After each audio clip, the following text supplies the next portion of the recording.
You should wait to run Etsy ads until you have some sales and reviews. True or false, Chris? False. Do we need explanation for that?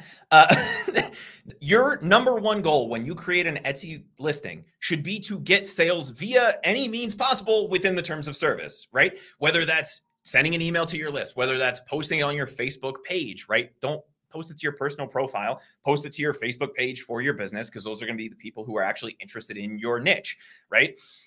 It doesn't matter where we're getting that from. We should be using every tool in the toolbox to get those early sales. Why? Early sales give us data. Early sales give us velocity, and early sales give us that good juju for SEO. The number one thing you need to rank on Etsy is sales. How do you get sales without ranking? You get traffic. How do you get traffic?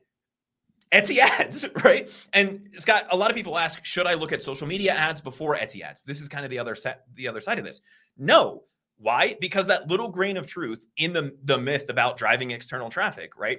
That traffic will generally convert lower unless they're on your email list, right? But if we're just talking about a stereotypical Facebook ad, the random person on Facebook who's clicking on your ad about fishing stuff is going to convert at a lower rate than someone who's already on Etsy typing in fishing shirt for my dad for Father's Day, right? Yes, that's how I type. That's always going to convert substantially higher. So if our goal is to have sales, a good conversion rate, and traffic, what does Etsy ad gets us? All three of those. It also gives us the bonus benefit of letting us know if we're optimized for the right keywords, if we have the right tags, right? Because Etsy ads data shows us where those visits and sales come from. So if we then made a mistake in how we crafted our title or our description, or we didn't put in all the right tags, we're able to correct that up front and take advantage of the sales. If you wait to get sales, it can happen. But now we are relying 100% on organic traffic, right? Unless you have an email list already built up, well, you're going to use that, obviously. But I would still want to run those Etsy ads, and I would not be waiting. So we want to always be thinking about, how do we get sales through the door? And it's not just for the profit, it's for the data. And it's for everything else that comes along with it when you're starting to get that sales velocity. We're also sending a signal in the Etsy algorithm that is going to help us rank organically.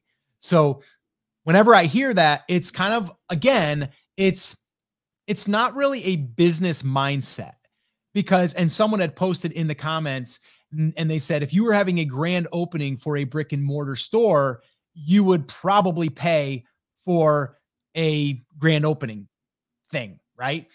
So all of those things are going into bringing awareness to your products and to your Etsy shop. So it's the same thing. If you have a brick and mortar, if you have an online, you have to get traffic. And in the beginning, if all you're doing is relying on SEO, it's going to take a while, and it might not actually happen because the people that you're competing with are getting regular sales, and now you need to match their sales in order to get noticed.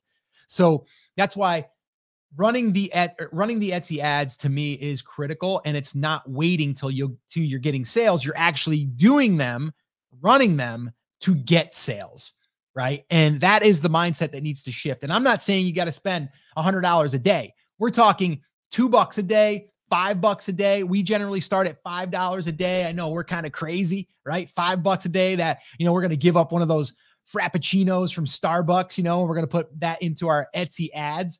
But we really want the data, and we want to get those sales coming through the door. So to me, that again is bad advice. If someone is saying, wait until you get some sales before you go running those Etsy ads, just wait a little bit. All right. Hold off on those, right? That's going to stunt your growth. Actually, that's going to make it so you don't grow. So Scott, but before we dive into the next one, what is, like, a lot of these have a grain of truth. I can't find a grain of truth in that one, other than there's a lot of people who just don't like the idea of running ads, right? Like, we've had fantastic return on investment every time we've ever run Etsy ads. And if there's something that we're spending money on that's not converting, you just turn it off. But to me, this one doesn't even have a grain of truth to it, because the two most important things when we're getting started are traffic and sales. And if we can shortcut that process in any way, there's no reason not to do it. I can't find even a tiny grain of truth in that. Yeah. Here's the thing. So I think it's also because, and whoever is giving the advice, but it's not even just from a guru, let's say, it's from other sellers that are just getting started too. And it's like, well, I didn't make any money yet.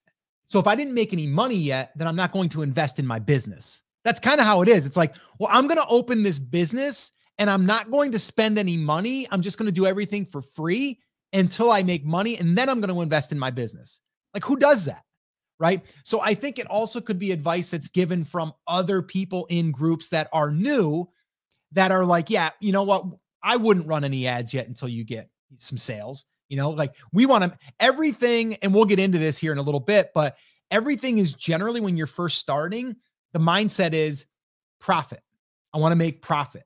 And don't get me wrong, guys, I want to make profit too.